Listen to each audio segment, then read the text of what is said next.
동시에 작가시더라고요. 네네네네. 저는 제가 작가라고 하기엔 사실 쑥스럽고 민망합니다. 왜냐하면 저의 직업적 특수성 덕분에 제가 책 출간까지 이어졌다는 걸 누구보다 잘 알고 있어서, 그래서 되게 이런 말씀을 드리기엔 좀 겸손해야 될 것 같아요. 이런 전제를 하고 말씀을 드릴게요. 조금 시간이 좀 편할 때가 있어서 블로그를 시작을 했어요. 근데 뭐 너무 방문자가 없더라고요. 2년 동안 40명 들어오고 막, 그래서 그냥 나는 글을 써도 아무도 안 읽는구나 이렇게 하고 있다가 어떻게 저렇게 정신의학 신문이라고 이제 정신과 의사 선생님들이 만들어가는 신문이 있었거든요. 그래서 제 글을 그 신문에 실게 됐는데, 거기에 글이 실리니까 좀 많은 분들이 좀 공감도 해주시고 댓글도 많이 달아주시고 제 블로그에도 와주시고 이렇게 해서, 그래서 뭐 과분하게도 정말 감사하게도 편집자분들이 연락을 많이 주셔서 심심이라는 브랜드에서 편집장을 하셨던 선생님께서 너무 진심 어린 글을 보내주셔서 이분이랑은 책을 만들어 보고 싶다 용기를 좀 내가지고 준비 끝에 책을 내게 된 거예요. 형태가 3가지 정도가 있어요. 1인 출판사가 돼서 출판을 할 수도 있고, 나의 돈을 투자를 하면 책을 내주는 출판사들도 존재해요. 글쓰기 수업도 운영을 하고 출간까지 과정까지 뭐 얼마간의 돈, 저는 수백만 원에서 걔는 1,000만 원, 2,000만 원 이 정도까지 금액 갔거든요. 그런 출판사도 존재를 하고, 이제 제가 했던 대로 작가분들이 책을 내는 것처럼 제안을 받아서 계약을 하고 인쇄를 받으면서 출간하는 경우도 있어요. 제가 한 조건이 일반적인 신인 작가의 조건이라고 했거든요. 몰라요. 제가 후려쳐졌는지 과분하게 받았는지 그건 저는 모르겠는데, 다른 작가분들의 계약 조건을 모르기 때문에. 저는 근데 계약금으로 한 100만 원을 받았고요. 인쇄는 10%. 한 권 뭐 만 원짜리 책이 팔리면 1,000원을 저한테 주는 구조죠. 그 계약금은 선인세 개념이에요. 나중에 인쇄가 발생하는 부분에서 계약금은 빼게 되겠죠. 판매 부수로 하면 사실 저는 출판사는 좀 민망하고, 제 스스로는 이거 좀 많이 읽어주셔서 제가 4번 증세를 했거든요. 근데 이것도 저는 되게 감사하게 생각을 하는 거죠. 기억이 잘 안 나네.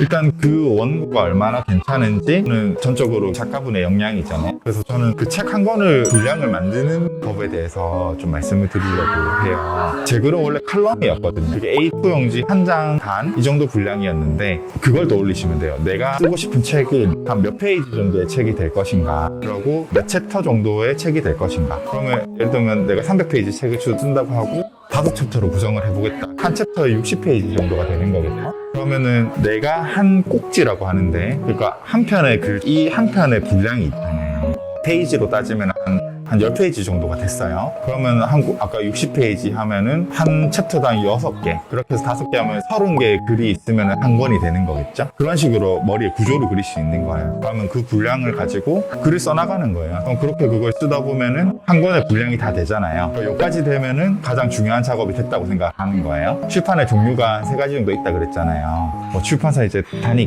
이렇게는 요즘에는 안 되는 것 같아요. 그거보다는 블로그, 인스타그램, 페이스북도 있지만은 브런치라고 하는 좀 작가에 특화된 플랫폼도 있고, 이런 플랫폼에 내 글을 올리거나 아니면 내 글을 베이스로 뭐 유튜브 영상을 만든다든지 이렇게 다른 경로로 인지도가 생겨서 그 인지도를 가지고 출판사 분들이랑 얘기를 나누기 시작을 해야지 관심을 가져주는 것 같아요. 이렇게 진행하기 힘들다면 말씀드린 대로 돈을 들여서 자가 출판을 하는 방안도 있고 독립 출판을 하는 방법도 있는데, 단점이 있는데, 출판사 입장에서는 이 작가의 글을 출판하는 거를, 그거에 대한 수입을 이미 작가로부터 받은 돈으로 충분한 수입이 생기는 거예요. 홍보를 하거나 작가가 홍보할 기회를 잡아준다거나 이런 데 되게 소홀할 가능성이 많이 있겠죠. 북토크라든지 인터뷰라든지 강연이라든지 이렇게 작가가 자기의 책이나 자신을 알릴 수 있는 기회를 출판사에서 많이 만들어줘요. 근데 요즘에는 이런 거를 개인의 역량으로 얼마든지 대체할 수 있는 게 SNS가 너무 좋잖아요. 개인이 얼마나 하느냐에 따라 또 홍보를 할 수 있는 부분이니까 그 부분을 좀 잘 활용하시면은 책을 내시는 데 도움이 많이 되실 것 같아요.